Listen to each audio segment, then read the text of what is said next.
Assalamualaikum warahmatullahi wabarakatuh. Selamat pagi, salam sejahtera, salam The Master.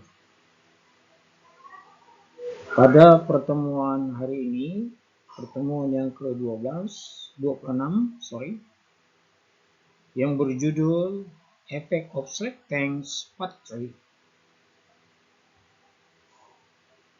Mari kita lihat slide berikutnya.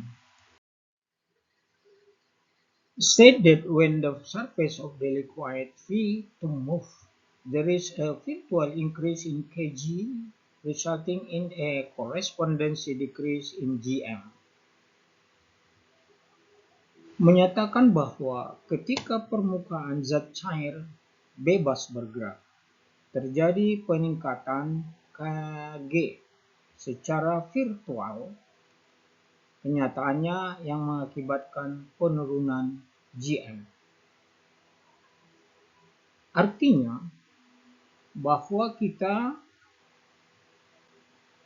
membicarakan permukaan zat cair.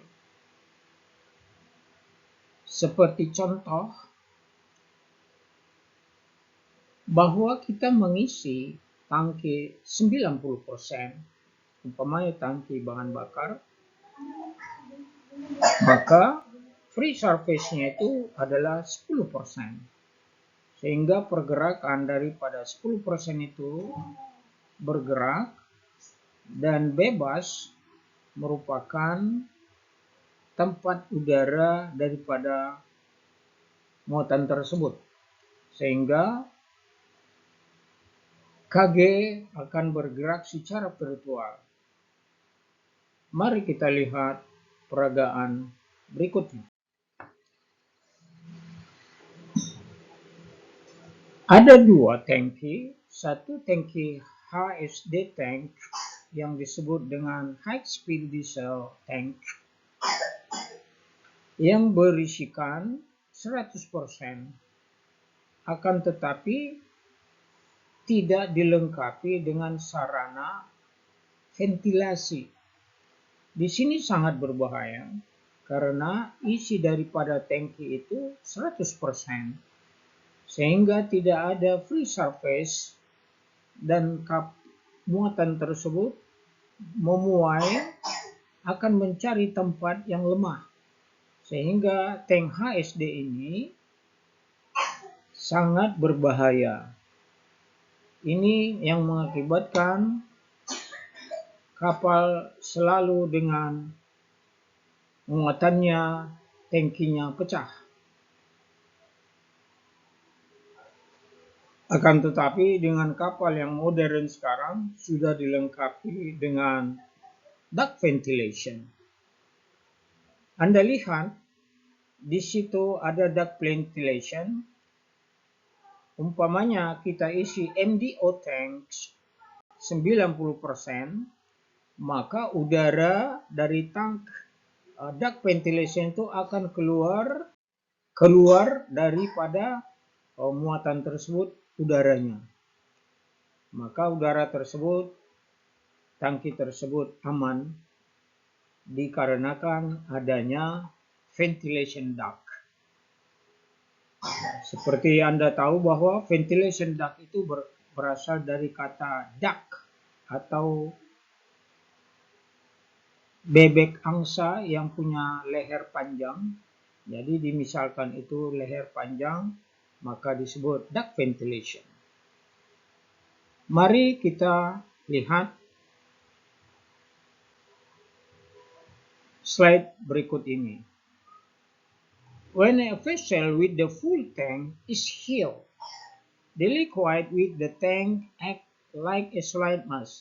Its center of the gravity being the center of its volume remain constant, and therefore does not cause may change the vessel center of the gravity or G, or its metacenter height or Gm, if the vessel is held.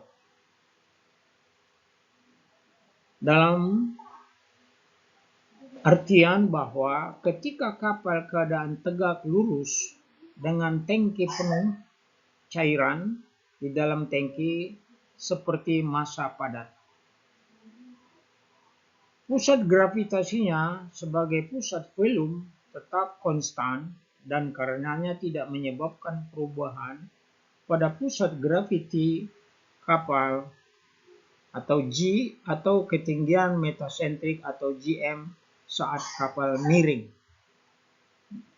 Mari kita bahas kalimat ketika kapal keadaan tegak lurus dengan tangki penuh cairan di dalam tangki seperti massa padat. Yang dimaksud dengan kapal tegak lurus atau upright bahwa kita akan melihat kapal itu tidak miring, tegak, dengan catatan melihat klinometer menunjukkan 0 pada engine room. Seperti kapal saya, kilometernya ada 4. Satu di Anjungan, yang kedua di kamar nakoda, yang ketiga adalah di cargo control room, dan yang keempat di engine room.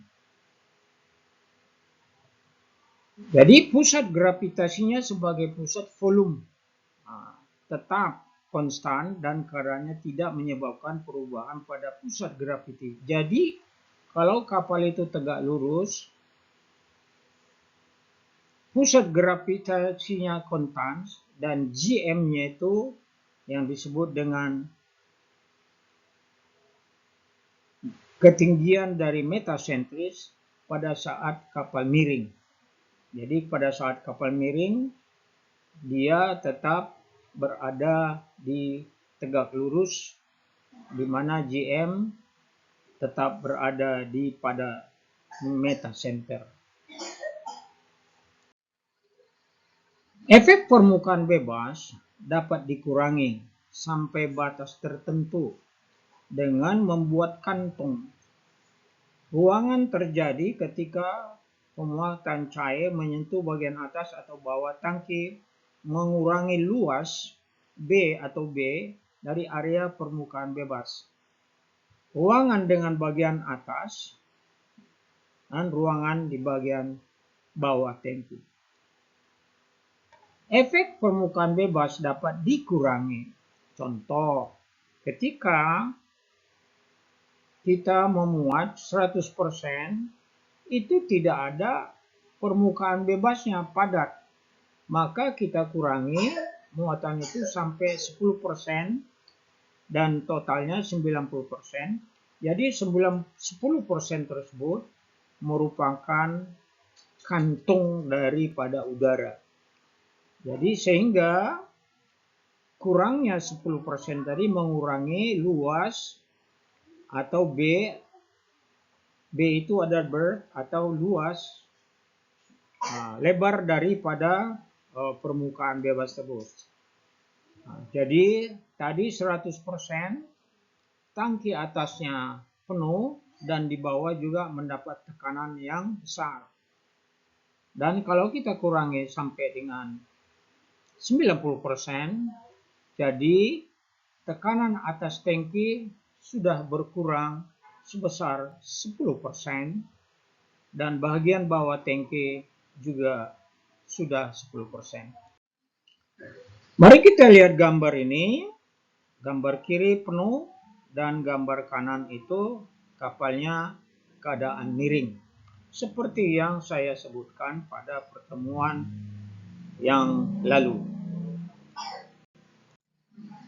Pada gambar 1, walaupun kapal mengoleng, maka cairan dalam tangki tetap kedudukannya. Tetapi gambar 2, tangki yang terisi sebagian, maka bila mana kapal mengoleng, maka cairan tersebut akan bebas bergerak sehingga titik beratnya cairan akan bergeser pula.